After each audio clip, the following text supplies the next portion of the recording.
Good morning, good afternoon, good evening, folks. Michael Zuber, one rental at a time. I want to send a quick shout out to Mr. Jason Pritchard. Jason Pritchard and I were going to do our weekly discussion, and unfortunately, he just got back from Bali, which is not the unfortunate part, but he's feeling a little bit under the weather this morning. So, Jason, if you see this or someone that knows you see this, feel better, man. We will talk next week. Welcome home, and yeah, feel better. So I wanted to talk about a concept that I saw pitched on another YouTube channel here recently because it really made me think. And the idea was, are we on the cusp of seeing a global synchronized housing market crash? If you've been watching my channel, you know we've talked about New Zealand, we've talked about Australia, we've talked about Canada. All three markets are experiencing some pain. I believe a lot of that is around um, their mortgages and their adjustable rate mortgages specifically. A lot of them appear to have resets that could be problematic because each of their central banks are obviously raising rates. We obviously have a housing crash occurring in North America, in the United States already. It happens to be dominated by a transaction crash, not yet prices, although prices on a month-on-month basis were down a whopping 0.77% here month-on-month, not year-on-year. Year-on-year, I think it's still up 10%. But if you've been watching my channel, you know that I think rates are going up here into Q4, right? The last 4 months of the year. You know that I believe transactions will fall further, and we could ultimately end the year with lower inventory. Winter is here. The housing market is freezing. But now back to this concept.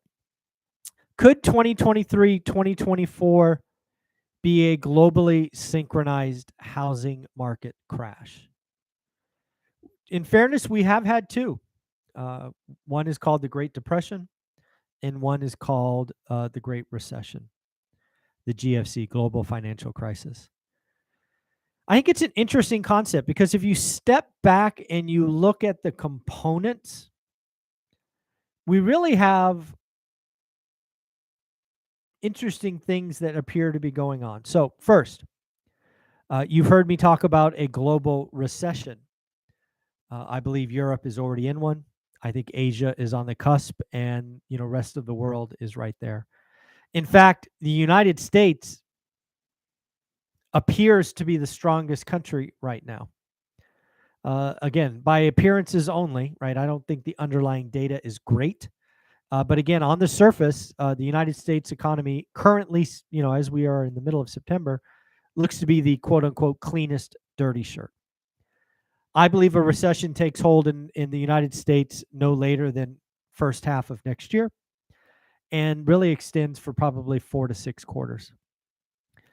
So, A, global recession. B, most, if not all, central banks are raising rates. Canada did a supersized full 100 basis points. I believe Australia just did a big one.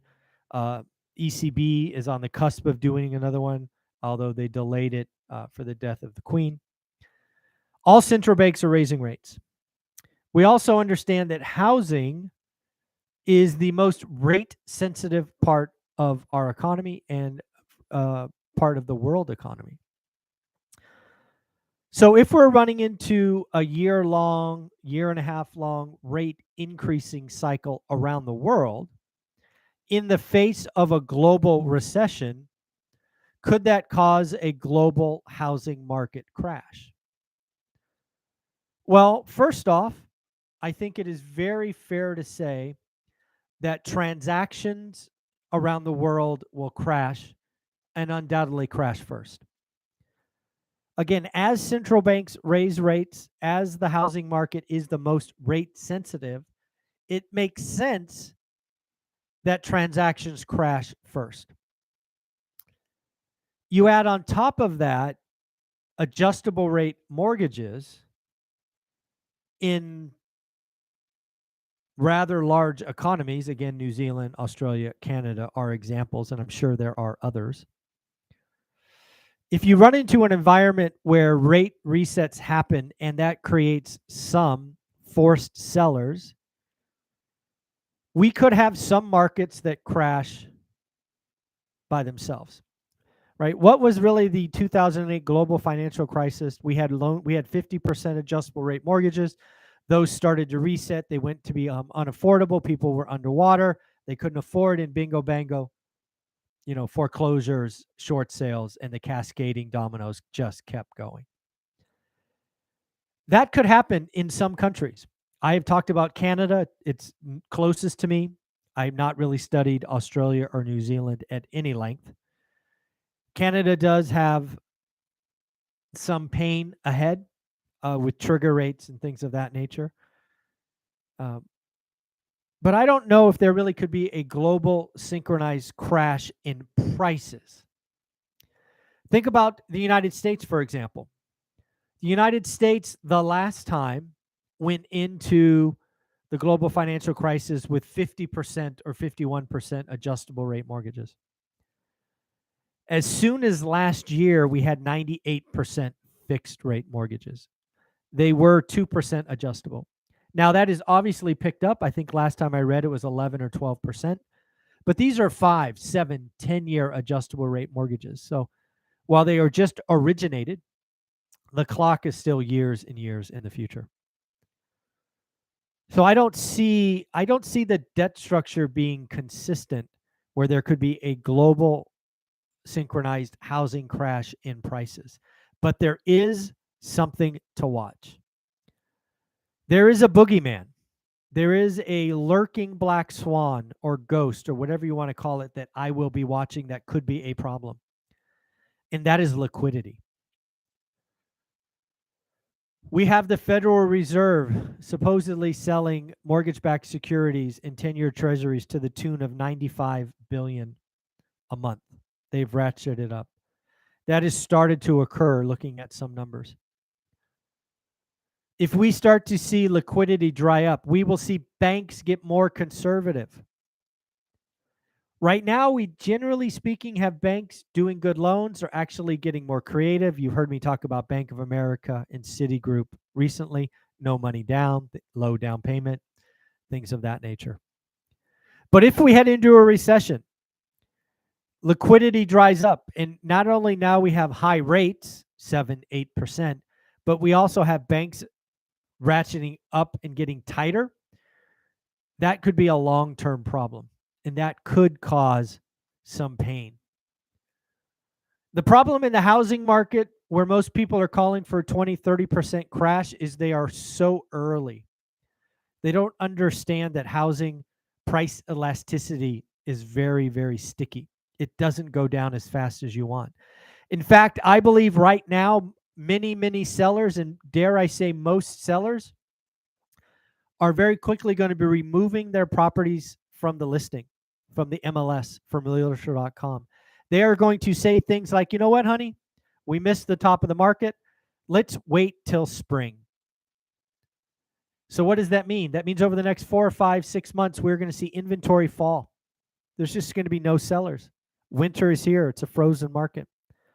Then I think we might see a wave of listings April, May, June. Maybe next year, sellers get, oh, darn it, they get realistic. It's not happening today. So while I think rates are going to go up to the end of the year, they will see 7, they could see 8. Man, 8%, that's hard to say. I don't think there will be enough listings. There will still be some people that need to buy. I think it is far more interesting to pontificate what happens next spring and next selling season. The housing market, in my opinion, is going to be frozen until April.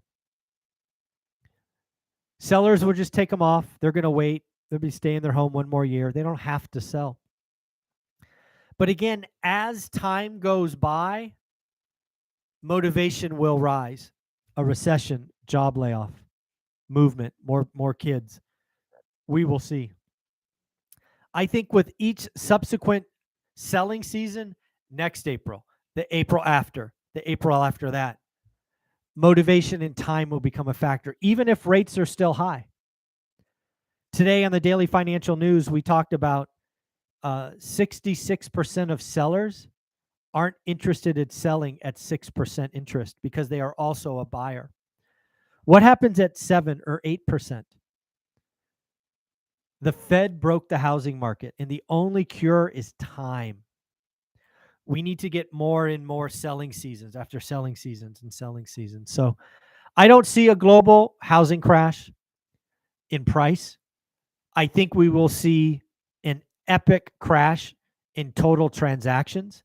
I think housing crash in transactions will be 50%. And unlike a lot of folks, I think a 50% crash in housing transactions is important. It is frankly going to be what pulls the United States into a recession. The housing market collectively makes 15% of GDP in the United States. So if you lose half of that, we are in a recession. But again, given the debt structure in the United States, 98% fixed heading into this, I do not see a global synchronized housing crash in prices. We will unquestionably see a global synchronized housing crash in transactions. So folks, I want you to have an amazing day. I am now, you just heard my alarm go off, going to get ready to talk to Mr. Dan Bird, talk about the stock market, talk about a head and shoulder pattern of the S&P. So I hope you have an amazing day. Take care of yourself, and bye-bye.